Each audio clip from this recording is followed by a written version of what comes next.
সালামু আলাইকুম, সবাই কেমন আছেন? চলে আসলাম ওয়ার্ল্ড কাপ ফুটবল 2026-এর দ্বিতীয় ম্যাচের আফটার ডিসকাশন নিয়ে। সাউথ কোরিয়া বনাম চেক রিপাবলিক। ম্যাচটির প্রেডিকশন ছিল 1-1 ড্র, কিন্তু সাউথ কোরিয়া ম্যাচটি 2-1 ব্যবধানে জিতে নিয়েছে চেক রিপাবলিকের বিপক্ষে। ম্যাচটিতে সাউথ কোরিয়া খুবই অসম্ভব ফুটবল প্রদর্শন করেছে।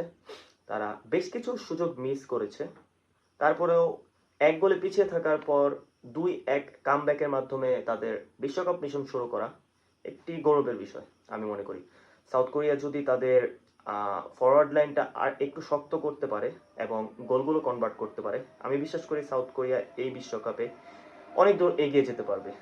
সাউথ কোরিয়ার জন্য অসম্ভব শুভেচ্ছা এবং বিশ্বকাপ ফুটবলের সব রকমের প্রেডিকশন এবং আফটার ডিসকাশনের জন্য আপনারা চোখ রাখতে পারবেন স্পোর্টস জোন লাইভ বিডি আমাদের ইউটিউব চ্যানেলে।